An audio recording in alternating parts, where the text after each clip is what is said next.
Raġel ta' 33 sena minħal qormi wieġeb ħati li ħeb għal nantu biex tagħtih il-flus għad-droga. Il-każ seħħ f'nofs Lulju li għadda, hekk kif weġġaħħa ħafif f'waqt li kisser la tazzi u vażuni. Il-qorti mexxija mill-Maġistrat Gabriella Vella poġġi taħt ordni ta' trattament tal 3 snin u ordnatlu biex ma jirsaqx lejn Altu għal sentej.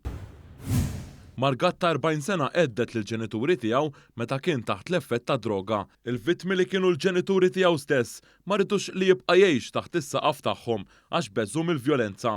L-akkużat deret emozjonata quddiem il-Maġistrat Rachel Montebello u saħansitra qabsitilha dema waqt li kienet qed tixed.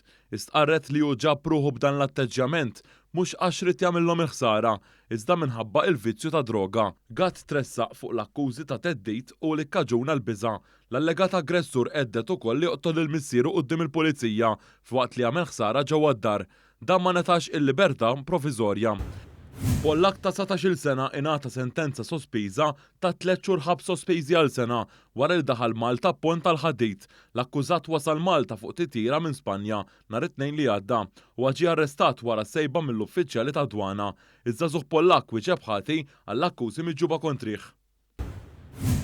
Il-blogger Manuel Delija fetaħ proċeduri kostituzzjonali dwar id-deċiżjoni tal-Qorti tal-Appelli li laqgħet talba ta' libel mill-opinjonista tal-Malta Today Rejfil Vassallo u ddikjara li d-deċiżjoni tal-Qorti tħalli effett negattiv fuq id-dritt tal-libertà tal-espressjoni.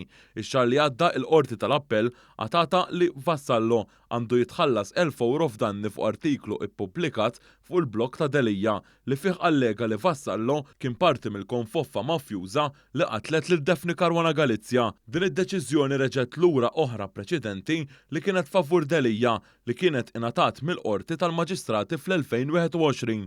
F'talba bl-avukati tiegħu Teres Komodini Kakija, Yves Borġ Kostanzi, Andrew Borġ Cardona u Matthew Kutajjar, Manuel Delija iddikjara li d-deċiżjoni tal-Qorti għandha effett li għajmlek ġismek xewk u li tkisser id-dritt tal-libertà tal-espressjoni.